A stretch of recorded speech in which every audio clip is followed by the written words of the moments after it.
número 5.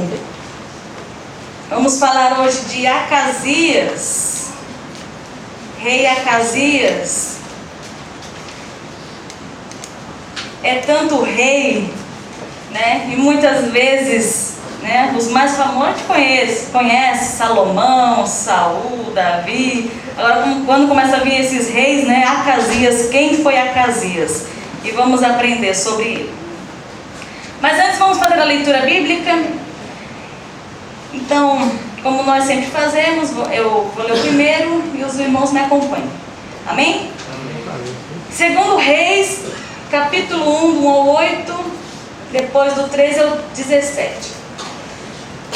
No 1 diz assim: E depois da morte de Acabe, Moabe se revoltou contra Israel.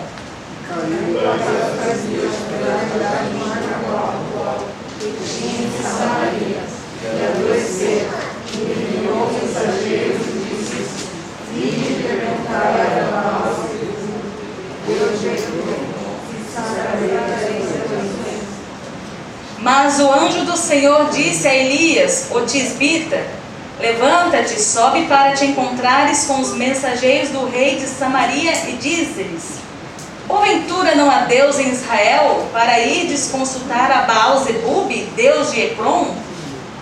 Assim diz o Senhor: da cama onde subiste, não descerás, mas sem falta morrerás. Então Elias partiu. E os mensageiros voltaram para o rei, e ele lhes disse: Que há que voltastes? E eles disseram: O homem nos saiu ao encontro e nos disse: Ide, voltai para o rei, pois nos mandou e dizer: Assim diz o Senhor: Porventura não há Deus em Israel, para que antes consultar a Baal-zebub, Deus de Ecrom? Portanto, a cama onde subiste, não descerás, mas sem falta morrerás. E ele lhes disse: Qual era o traje do homem que vos veio ao encontro e vos falou estas palavras? E eles disseram: Era um homem vestido de pelos, com os lombos cingidos e um cinto de couro. Então disse ele: É Elias, o tisbita. E tornou o rei a enviar, versículo 13, outro capitão dos terceiros 50, com os seus 50.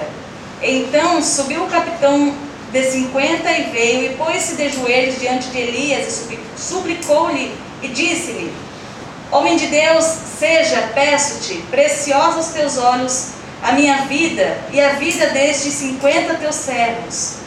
E este fogo desceu do céu e consumiu aqueles dois primeiros capitães dos 50, com os seus 50. Porém agora seja preciosa aos teus olhos a minha vida.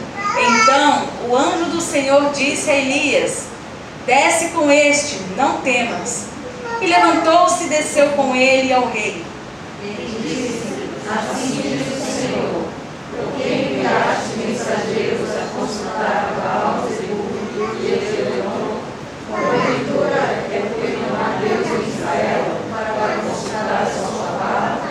Portanto, dessa cama que subiste, não descerás, mas certamente morrerás. Assim, pois, morreu conforme a palavra do Senhor que Elias falara. E Jorão começou a reinar no seu lugar, no ano segundo de Jeorão, filho de Josafá, rei de Judá, porquanto não tinha filho.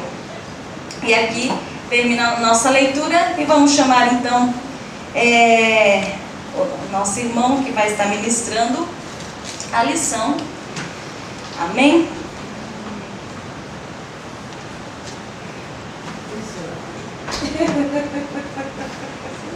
Venha, abençoado. Vem aqui, eu vou orar por você. Vamos orar então? Nosso Deus e Pai, mais uma vez, Senhor, aqui, Senhor, diante da Tua santa presença, nós estamos com o nosso coração disposto para aprender a Tua palavra. Ó Deus, e tudo aquilo que o Senhor tem ministrado no coração do teu filho. Concede a ele, Pai, graça e sabedoria para transmitir à tua igreja, para que assim nós possamos ser edificados e que o teu nome em tudo seja glorificado. Coloque, ó Pai, as palavras do teu Espírito nos seus lábios, Senhor. Em nome de Jesus Cristo, é o que nós pedimos. E já te agradecemos, Senhor, pela tua palavra, ó Pai, que será ministrada nesta noite. Amém. Amém.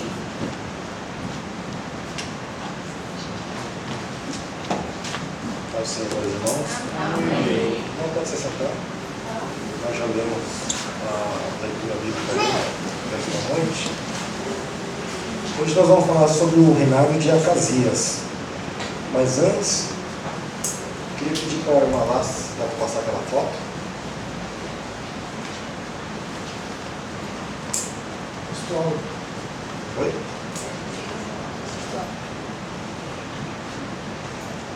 Então vamos ler aqui o textual. O textual diz assim: tenha já o fim a malícia dos ímpios, mas estabeleça-se o justo, pois tu, ó justo Deus, prova o coração e a mente. Salmos 7, 9. E a verdade prática diz assim: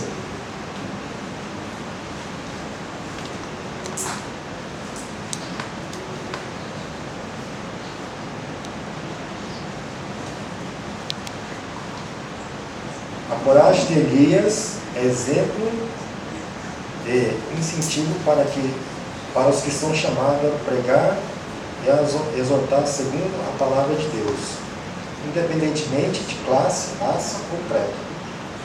Então vamos estudar sobre o reinado de Acasias, mas vamos falar de Elias, né? Como foi a postura dele nesse reinado de Acasias, né? Quer dizer, nós não, eu não estava aqui sábado passado, mas na lição anterior foi estudado sobre, falou de Elias, né? Quando ele estava ali quando ele fez aquele desafio, né? De oferecer o holocausto para mostrar quem é o Deus verdadeiro, né? Ele teve aquele confronto ali com os profetas de Baal. Então falou um pouco de Elias nessa lição, né? E aqui nessa lição nós vamos ver a postura dele, né, diante desse reinado de Acasias, né? Que Acasias, ele, como foi lido aqui, né, ele teve uma queda do palácio e a sentença já tinha dado, né? Ele não ia sobreviver, né? Não ia curar daquela queda. Só que ele quis consultar os deuses pagãos, né? E Elias falou, não, Elias falou, não, por esse motivo, né, a morte dele foi decretada, né? Queria mostrar aqui, está um pouco ruim de enxergar, mas esse aqui é uma tabela dos reis e profetas, né? Esse aqui foi tirado do livro do Etade, dos profetas menores. Como nós já vimos, vamos fazer uma recapitulação. Ali no começo está o reinado de Saul, né, o primeiro rei. Aí veio Davi, Salomão, e aqui teve a divisão, né? As 10 tribos do norte e Judá, né? Ali na tabela de cima a gente vê que a parte verde foi só os reis maus, né? Então a gente vê que ali o profeta, o reinado de Israel, da tribo, as 10 tribos, foram todos maus. E nessa lição a gente vai ver muito essa citação, né? E fez mal, ele fez mal o que era mal diante de Deus, né? E ali em Judá são os reis, né? De Judá depois da divisão. A gente vê ali que começou com 2, né? 2 reis maus, aí depois a parte branca foram os bons, né? Lá nas 10 tribos do norte não teve nenhum. E hoje como a gente vamos estudar sobre o reinado de Acasias, talvez não dá para enxergar, mas tanto no reino do norte como o reino de Judá, teve Acasias, né? Teve tanto no reino de Israel como Judá, teve Acasias.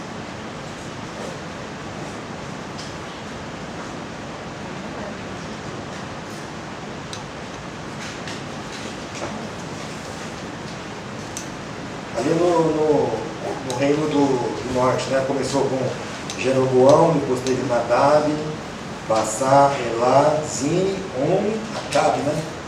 Porque quando a gente faz a leitura, né? Fala assim, após a morte de Acabe, né? Mas é interessante a gente ver a tabela para a gente se situar, né? Porque aqui em Judá também teve Acasias, né? Ele também foi um rei mau. Mas, para não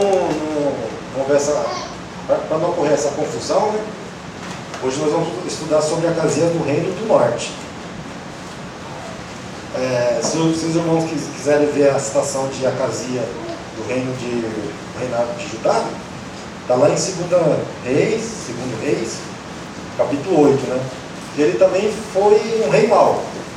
Mas se a gente vê lá no texto bíblico, esse Acasias aqui, ele foi parente lá de Acabe. Então era tudo gente que, entendeu? Já não queria fazer coisa boa diante de Deus, né?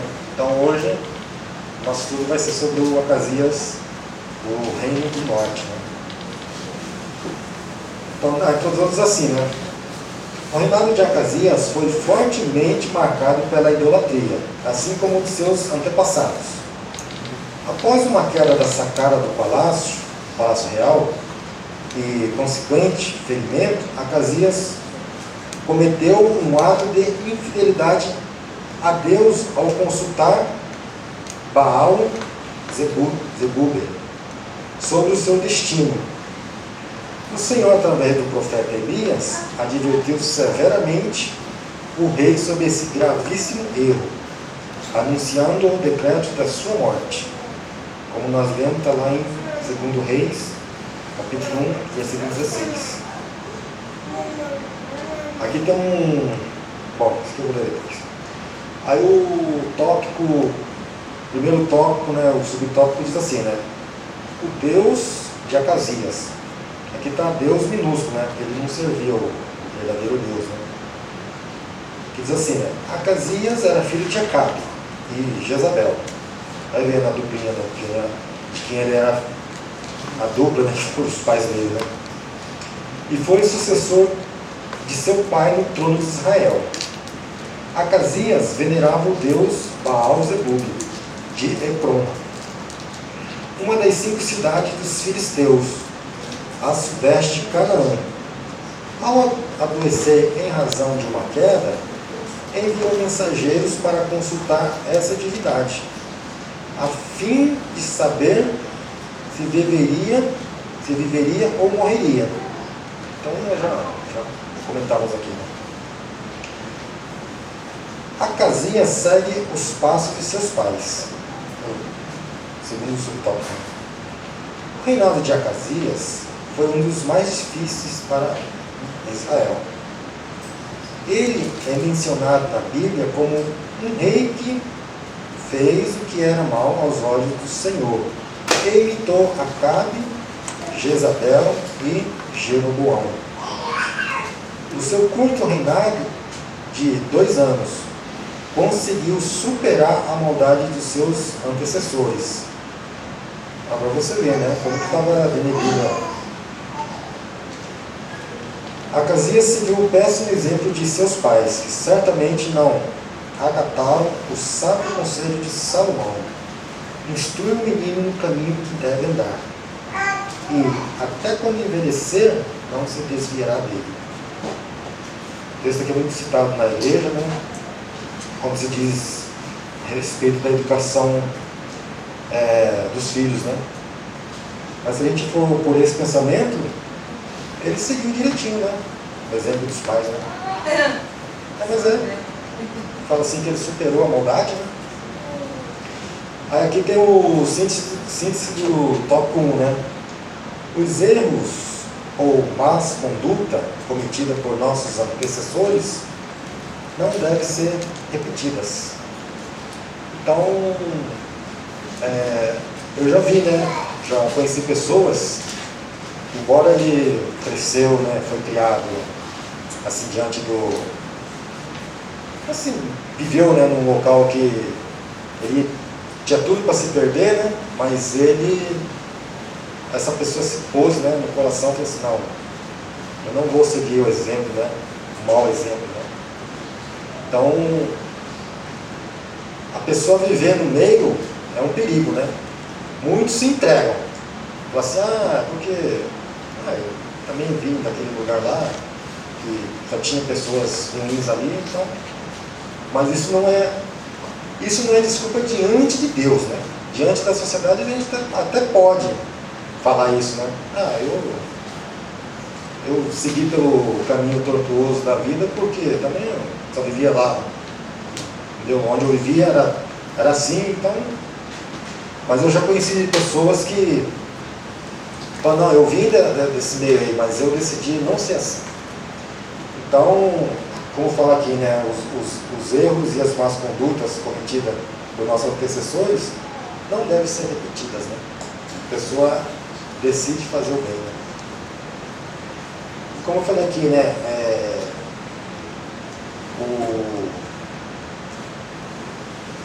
o rei Acasias, ele fez o que era mal aos olhos do Senhor, imitou Acabe, Jezabel e Jeroboão, né?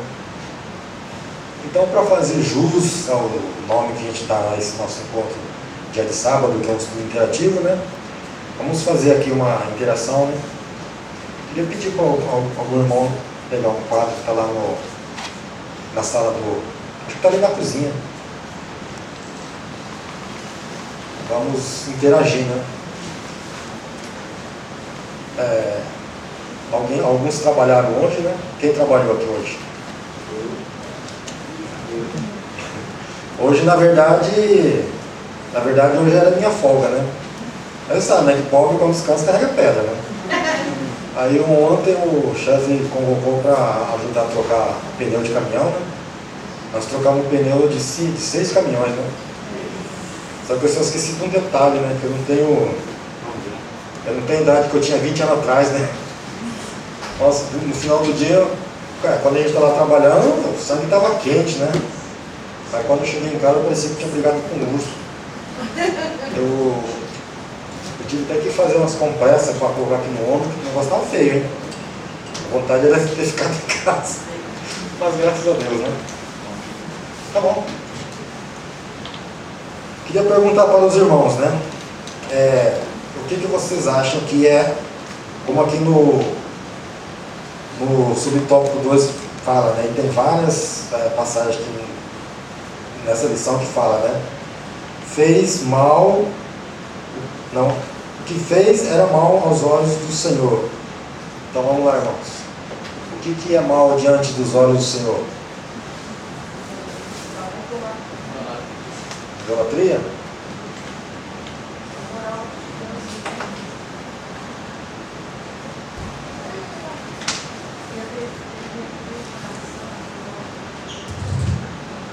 Idolatria? Idolatria.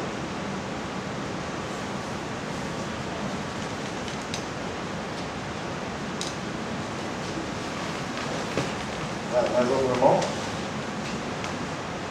O que era mal diante dos olhos? O que é mal diante dos olhos do Senhor? Ser infiel. Infiel.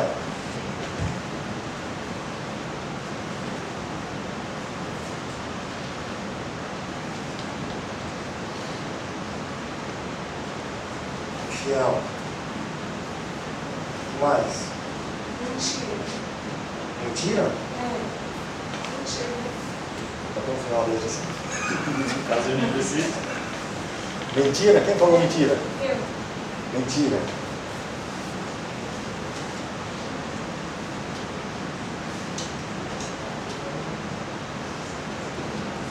Mais?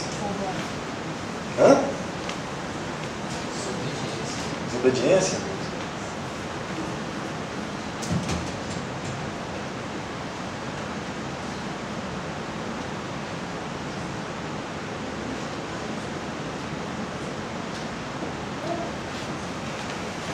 Contenda.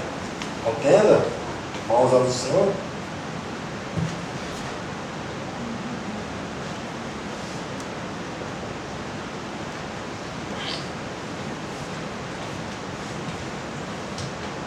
Agora eu vou pedir para os irmãos.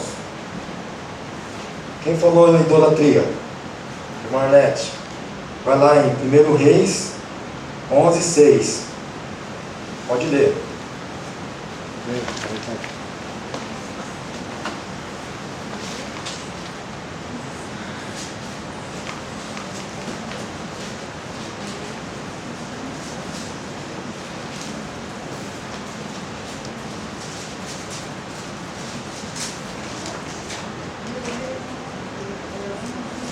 Assim fez Salomão, que era mau aos olhos do Senhor, e não perseverou em servir ao Senhor como Davi seu pai.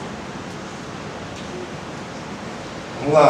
Agora 14:22. 1 Reis.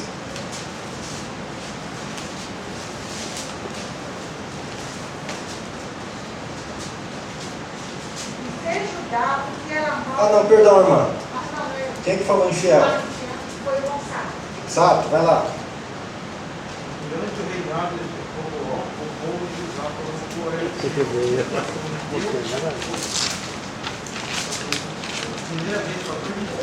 14:22. Agora, 1 Rei 15:26. Quem falou mentira?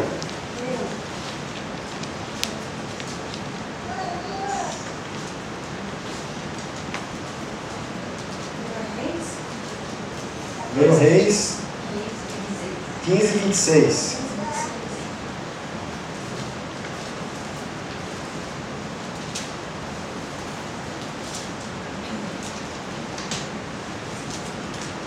Fez o que era mal aos olhos do Senhor, e andou nos caminhos de seu pai, e no seu pecado com o que tinha feito, pecar a Israel.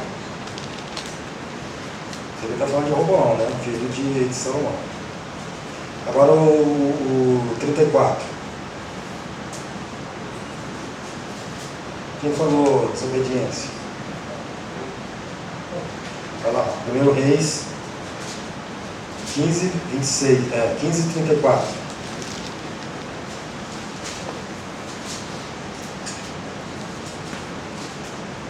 Fez o que era mal aos olhos do Senhor, andando no caminho de Jeroboão e no pecado com que ele tinha feito Israel pecar. Contenda. Quem falou contenda? Eu. Então vai lá. 21:25. 21:5.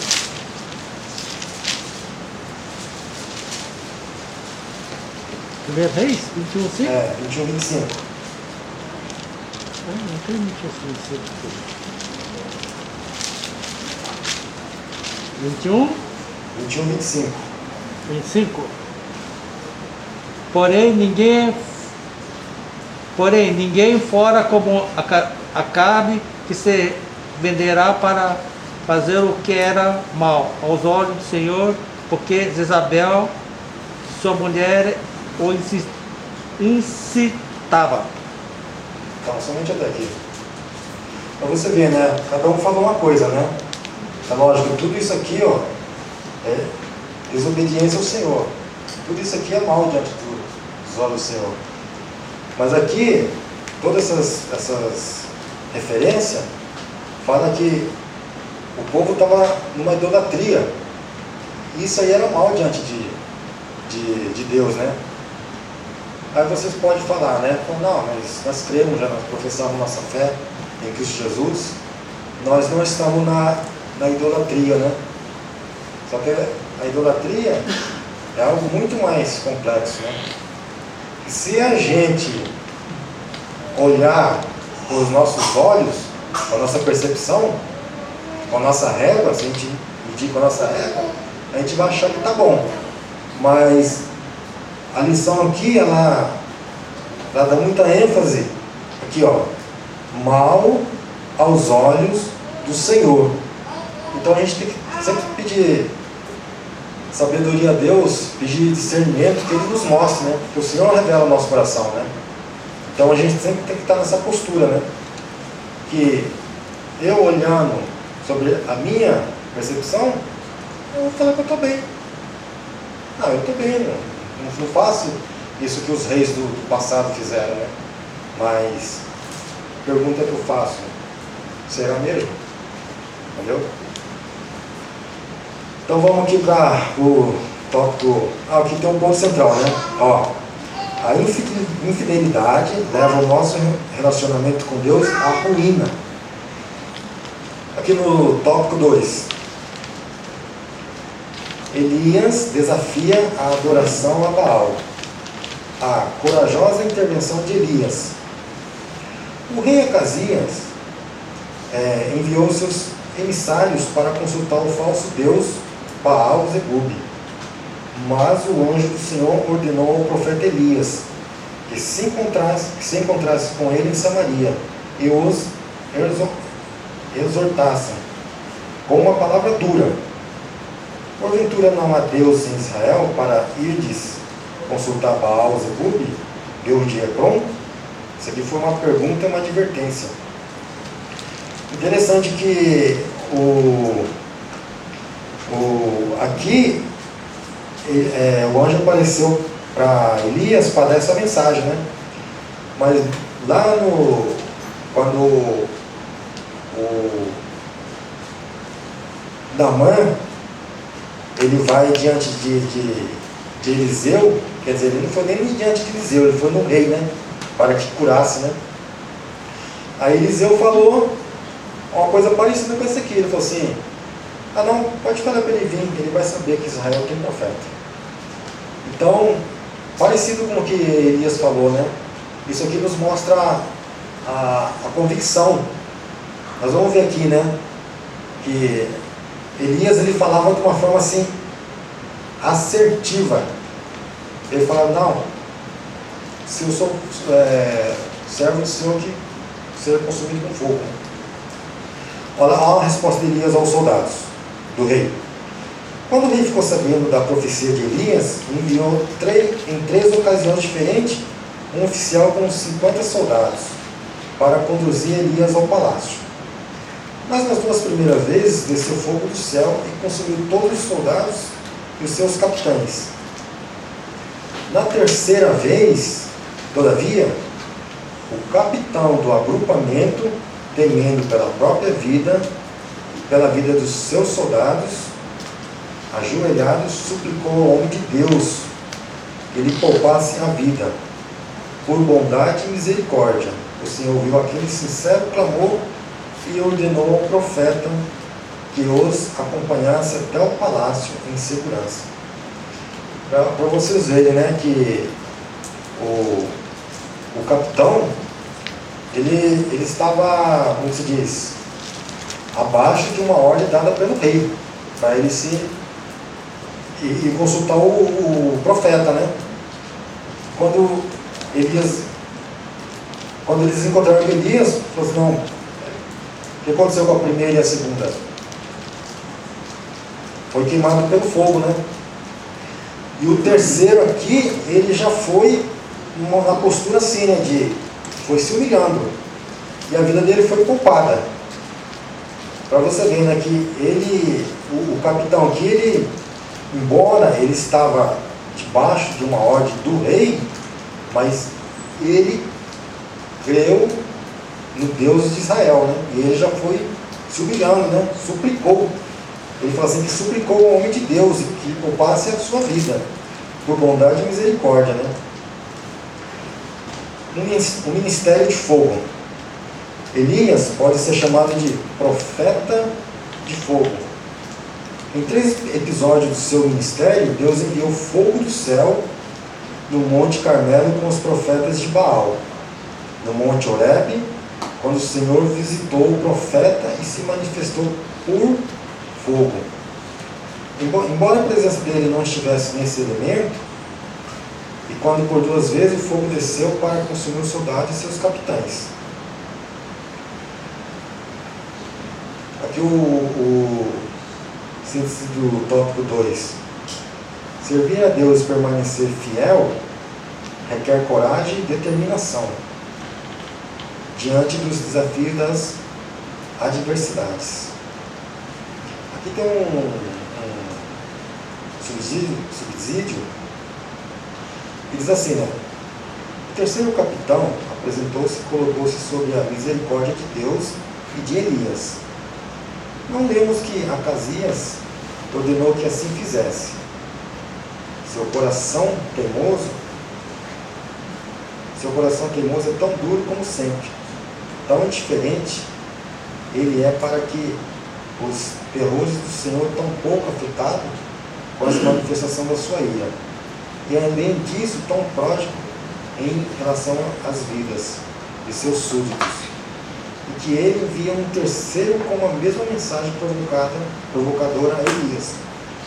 Mas ele se alarmou com o destino de seus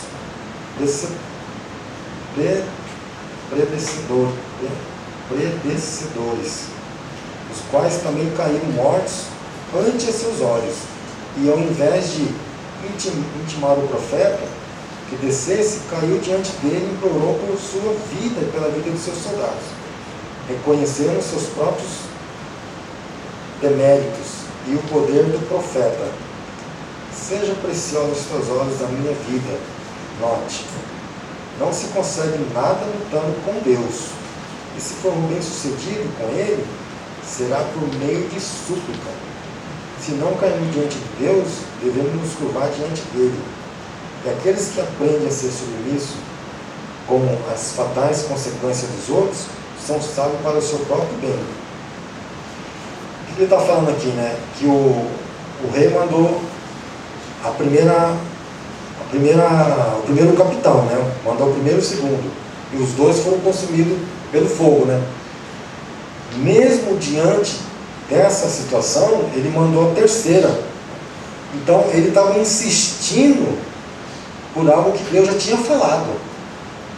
Então, não foi por causa... O rei nem mandou a terceira companhia aqui fazer o que o capitão fez. O capitão, ele teve essa iniciativa de se humilhar diante de Deus e diante de Elias, para Elias ir falar com o rei. Então, o que ele está falando aqui, o comentarista? Ele fala assim que, diante de Deus, não adianta a gente lutar contra Deus. A gente deve pedir algo para Deus, assim, nessa postura de súplica. Porque não tem como a gente lutar com Deus. Deus falou, através da vida de Elias, né? Não, ele vai morrer, não vai levantar dessa cama aí. Aqui, ó. Elias faz mais do que atender ao pedido desse terceiro capitão. Deus não é tão severo com aqueles que se colocam contra ele, mas está pronto para mostrar clemência àqueles que se arrependem e se submetem a ele. Nunca ninguém agiu em vão ao colocar-se sob a misericórdia de Deus. Este capitão não somente tem a sua vida poupada, mas a permissão de cumprir sua tarefa. Elias, sendo assim ordenado pelo anjo, desce com ele ao rei. Assim, ele mostra que antes recusava-se a ir, não porque temesse o rei ou a corte, mas porque não seria arrogantemente compelido a fazê-lo, o que diminuiria a honra de seu senhor. Ele valoriza seu cargo, ele vem corajosamente ao rei, ele diz na cara. Agora não importa os seus sentimentos, a mensagem que tinha enviado antes, que deveria certa e prontamente morrer, Elias não alivia a sentença, nem por medo do desprazer do rei, nem por pena de sua miséria. A gente vê aqui a postura de Elias como um servo do Senhor. Então, o que ele prezava? Zelo em promover a adoração ao Deus, condenar a idolatria. Ele tinha clareza e assertividade, ele tinha convicção daquilo que ele falava. Ele falava, não, que vai... Falou, não, vai morrer. Fidelidade e coragem. Aqui a gente vai ver aqui eu já até adiantei. Aqui, vamos até no síntese aqui do tópico que eu já falei, né? Aqui, ó, o tópico 3, né? A doença de Acasias, sua morte. O julgamento do Senhor contra Acasias. Deus mandou Elias dizer ao rei que ele jamais seria curado, ou sairia da cama vivo, por consequência de sua obstinada idolatria. Acasias estava sentenciado à morte. Ele conhecia as maravilhas que Deus havia operado por meio do seu povo no passado. Como poderia opor-se a Deus e negligenciar suas leis daquela maneira?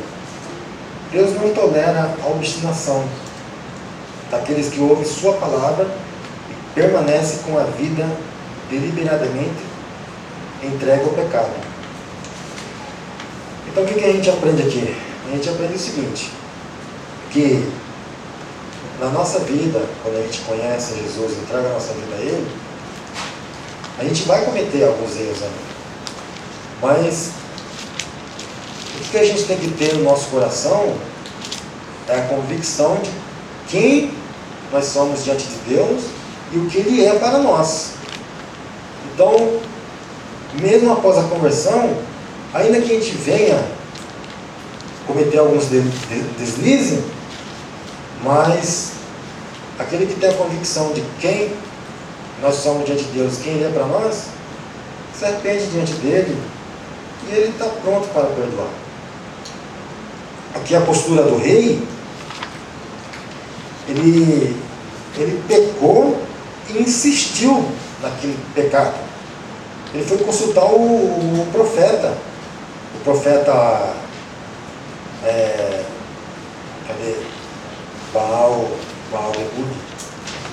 Então esse aí foi o pecado dele. Entendeu? Esse aí foi o pecado dele diante de Deus e Deus já deu a sentença para ele. Aqui no subtópico 2, né, do tópico 3, né? A determinação de Elias e a morte do rei. Ao ser convocado à presença do rei pelos oficiais e seus soldados, o profeta não titubeou em repetir o que já havia dito anteriormente aos mensageiros de Acasias. Desta cama a quem subsiste, a que subiste, não descerás, mas certamente morrerás.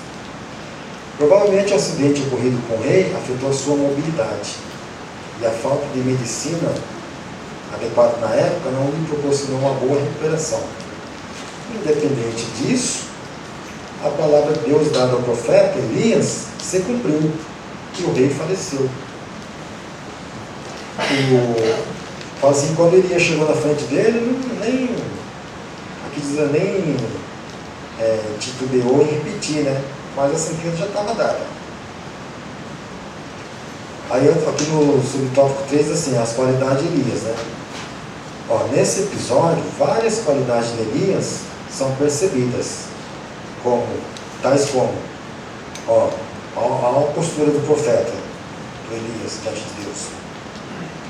Intimidade com Deus, ele tinha zelo em promover a adoração ao Deus de Israel e em condenar a idolatria.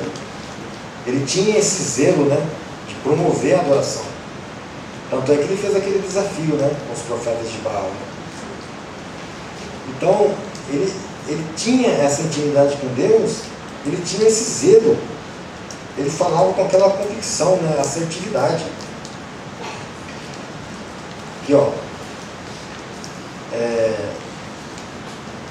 Clareza e assertividade em suas sentenças.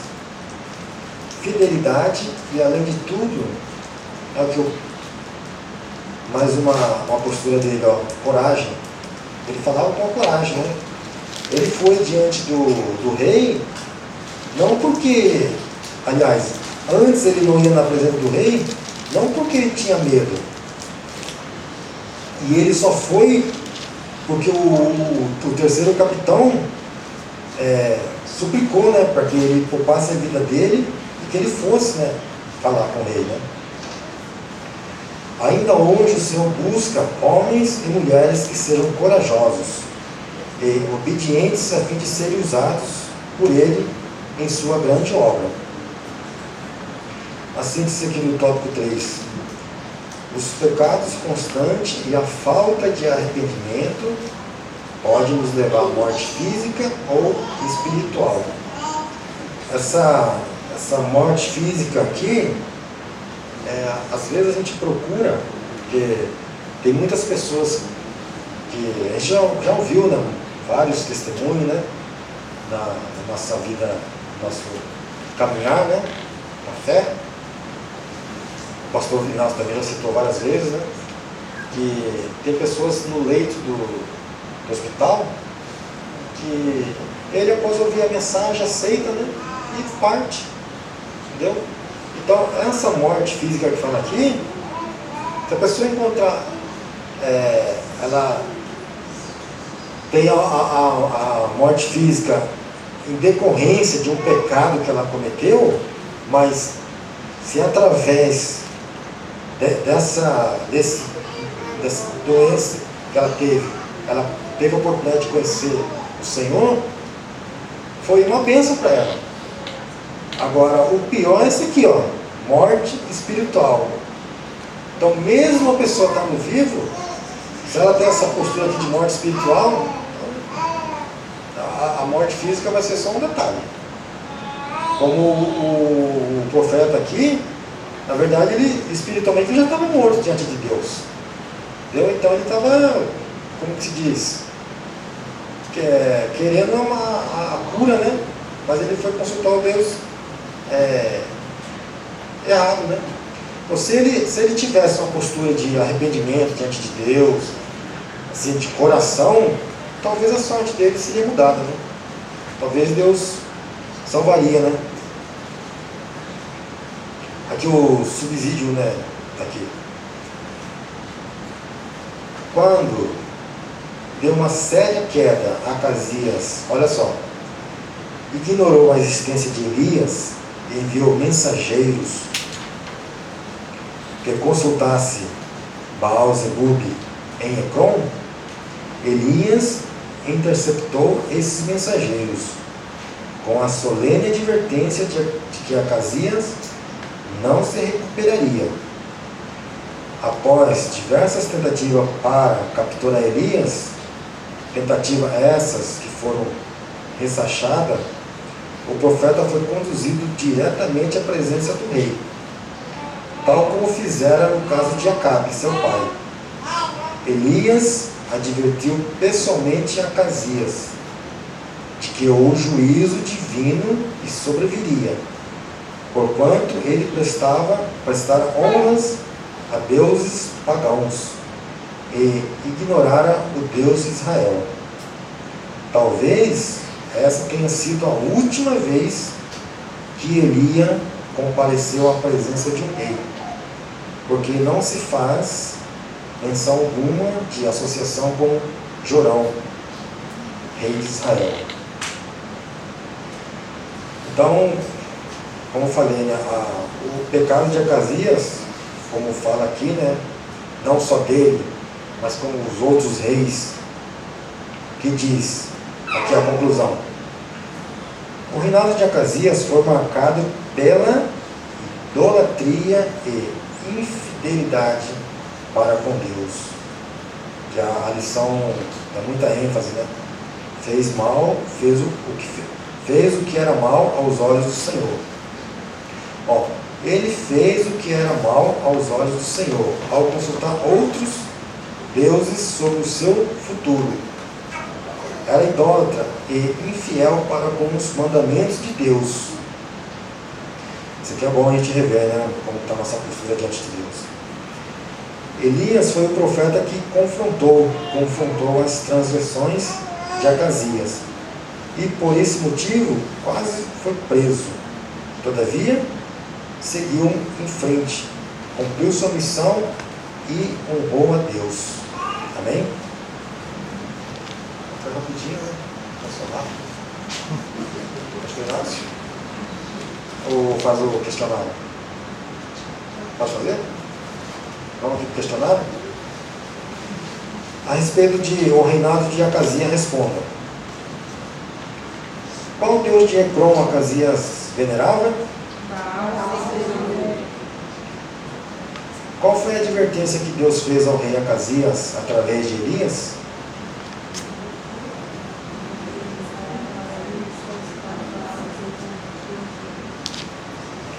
Porventura não há Deus em Israel para eles consultarem Baal e Zebub, Deus de Ecrom? Como o profeta Elias pode ser chamado? Por quê?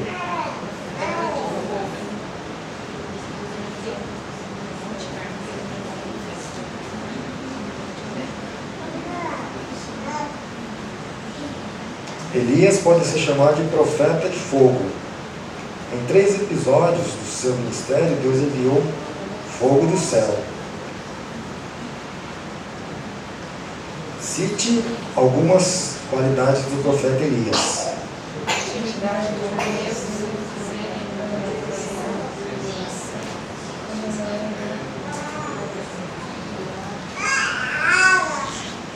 Intimidade com Deus, zelo em promover a adoração ao Deus de Israel, em condenar a idolatria, clareza e assertividade em suas sentenças. Fidelidade é, além de tudo, a coragem. O que Deus quis mostrar com o ministério de Elias?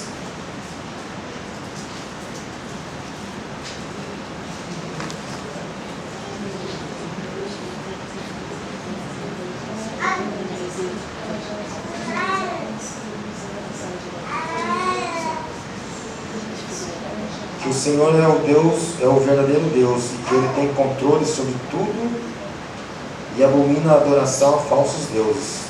Amém? Então o que a gente aprende nessa lição? Que o pecado desses reis que foram considerados infiéis ao Senhor é a idolatria, ficar adorando deuses falsos. Que Deus ele não divide a glória dele com ninguém. Então é isso aqui que a gente aprende nessa lição. Né? E a outra coisa também que a gente aprende, né? Fala assim de obstinados, né? A pessoa obstinada é aquela pessoa teimosa. Aquela pessoa teimosa que, ainda que tem várias pessoas, Deus usa várias pessoas falando para ela que ela está numa vida que não agrada ao Senhor, mas ela é uma pessoa teimosa. Ela não acata conselho, zomba de Deus, não mostra nenhum arrependimento, né? Essa é a pessoa obstinada. É essas pessoas que Deus resiste. O que a palavra de Deus diz? Que com o coração quebrantado, Deus não resiste. Então não adianta a gente querer lutar contra Deus, mas vamos lutar por Deus. Amém? Amém. Pastor Inácio?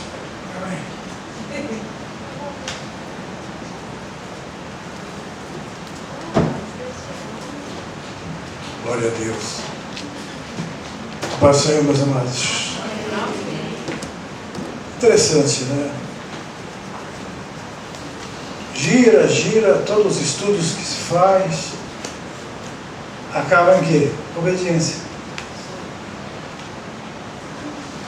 Então, o pastor falou sobre a questão do obstinação. A obstinação é uma pessoa que persiste no erro, advertida. Muitas vezes Deus permite situações de sofrimento, mas a pessoa acha que não tem nada a ver, não está ligado uma coisa com outra. Toda vez que Deus permite alguma coisa na nossa vida, devemos perguntar a Deus qual é o motivo. É porque o Senhor quer me corrigir de alguma coisa, ou o Senhor está me dando a oportunidade de crescer mais? Porque talvez você não fez nada de errado assim para Deus conceder. O caso de Jó, por exemplo, Deus permitiu a ele um sofrimento, mas Jó era reto aos olhos do Senhor. Mas ele aprendeu a depender do Senhor. Antes ele disse, antes eu te conhecia de ouvir falar, mas agora de andar contigo. Porque o sofrimento, ele tem uma finalidade, nos fazer mais íntimos de Deus. E quando a gente reclama do sofrimento, a gente está rejeitando o trabalho de Deus na nossa vida. E é bom a gente entender isso e dizer, Senhor, eu te dou graças por tudo, até pelo sofrimento. Porque o Senhor tem cuidado e o zelo por nós. E o zelo de Deus é um zelo eficaz. É um zelo, amados, que ele não traz destruição. O zelo de Deus é para o bem. Então, por exemplo, eu estava conversando até com alguém hoje sobre isso. Nós, pais, muitas vezes, prejudicamos o trabalho de Deus na vida dos nossos filhos. Porque, se depender de nós, pais, a dor do nosso filho passa para nós, é verdade ou não é? A gente quer o lugar dele. Deus, passa para mim essa doença, passa para mim isso, porque eu não quero meu filho sofrendo assim. Nós crescemos, eu era uma família muito grande, nós éramos 7, e meu pai não tinha condições de dar uma vida para dar tudo que a gente queria. A gente cresce e fala assim, eu não quero que o meu filho sofra o que eu sofri. Eu não quero que meus filhos passem pelo que eu passei. A gente começa então a dar tudo que eles precisam, sem eles precisar pedir, sem sentir a necessidade. E a gente nem ensina eles a orarem pedindo a Deus, para que eles saibam que foi Deus que deu, não nós. O que acontece? Uma geração hoje de mimados. Uma geração de crianças que querem ficar em casa até 30 anos de idade, 32, 35. E diz que hoje é normal isso. Os pais têm que sustentar, dar carro, dar comida, pagar combustível, pagar tudo. O que nós fizemos? Estragamos nossos filhos. As crianças, eu até conversei com o irmão hoje falando isso. Eu aprendi sofrendo. Meu pai também sofreu. Mas o sofrimento nos faz verdadeiros. Nos faz homens e mulheres que lutam pela vida, não que esperam dos outros. Você vê essa geração que quer só depender do governo, quer só depender dos pais, depender de tudo. O socialismo é isso. O socialismo é enquanto os outros têm dinheiro, ele está bem. Acabou o dinheiro dos outros e o socialismo já acaba. Por quê? Porque eles ficam dependendo dos outros. Nós, os pais, fazemos um socialismo com nossos filhos, damos tudo que eles precisam. Eu queria um game, eu queria um celular, eu queria um sapato novo, eu queria uma roupa nova. Eles não aprendem a depender de Deus. Eles não aprendem que é preciso trabalhar, eles não sabem quanto custa. Eles não valorizam. A gente vê pessoas que têm o quarto das crianças, tem tanto brinquedo que eles nem sabem com quem brincar. Isso não é certo, amados. O certo é ele valorizar o brinquedo que ele tem. No meu tempo, eu sei que hoje não tem, mas no meu tempo a gente pegava a lata de óleo e fazia umas rodinhas do cabo de vassoura e a gente mesmo fazia nosso carrinho. Hoje em dia não. É só lá no Toys R Us ali, é só ir na loja ali, e tá tudo lá, e tudo eletrônico, tem que ser eletrônico, tem que pipi, fonfon, tem que fazer tudo, né? Barulho, tem que ser comandado, comando remoto. Esses reis, eles eram assim, eles acostumaram a viver uma vida e não aceitavam dificuldades. E quando vinha dificuldade, ao invés de ele consultar a Deus, eles consultavam os deuses dos povos que moravam em volta deles, que era, esse caso aqui, Ecrom. E aí o que aconteceu? Esqueceram-se de Deus.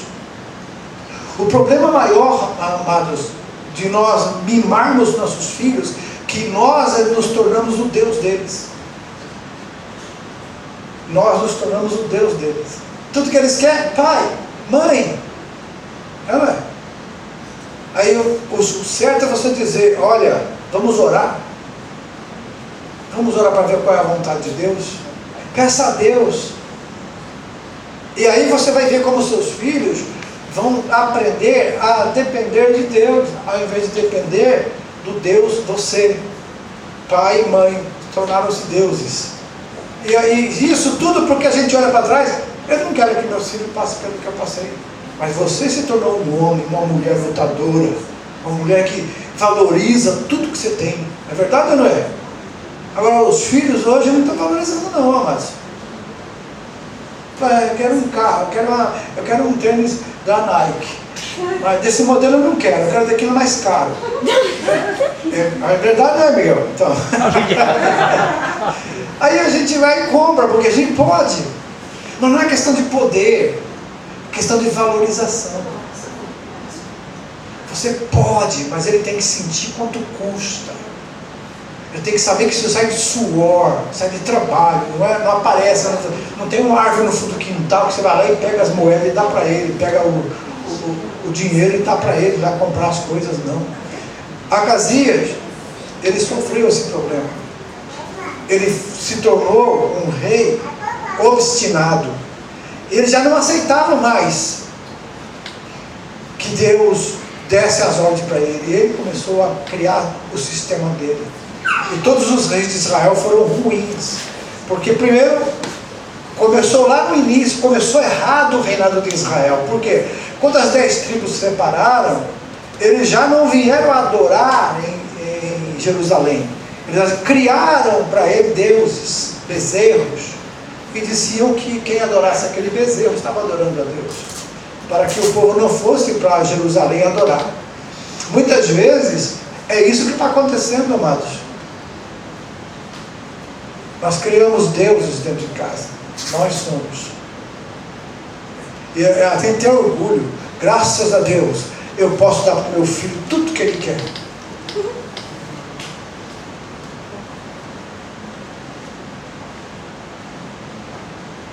Não era bem isso que eu queria falar, mas eu creio que Deus quer falar com pessoas aqui hoje. Uma geração que está crescendo, igual a geração depois de Josué. A Bíblia diz, e Josué morreu, e veio depois uma geração que não conhecia a Deus, e começou os problemas. O inimigo começou a ter acesso ao povo de Deus, e aí Deus teve que levantar juízes para poder libertar o seu povo do cativeiro. Quando o povo se arrependia, clamava a Deus, Deus então levantava um juiz, e esse juiz libertava o povo do cativeiro. Deus está levantando homens e mulheres aqui que queiram ser usados por Deus para libertar uma geração de um cativeiro que foi criado por erro, de uma geração que foi abençoada por Deus e prosperou, e por causa disso gerou nessa nova geração uma dependência, não de Deus, mas dos pais. Que Deus nos ajude. Vamos continuar amando nossos filhos, continuar procurando abençoá-los e ajudá-los, mas fazê-los sentir o preço que é, o custo, o suor que você sua para ganhar o pão de cada dia, para que eles valorizem você e valorizem o dinheiro que você traz para casa. Por causa disso, esses reis, pode ver, Davi mesmo provocou problema nos filhos deles, exatamente por isso. Ele mimava alguns, ele desprezou outros, e aconteceu revoltas na casa de Davi. Então são erros que nós podemos cometer. Davi era um homem segundo o coração de Deus, mas as suas falhas trouxeram consequências para ele. Mas como a Bíblia diz, aquele que se arrepende e deixa alcança misericórdia. Nós também podemos dizer, Deus, eu tenho errado com meus filhos até hoje, eu tenho errado com a minha casa, eu tenho errado na minha vida, mas tem misericórdia.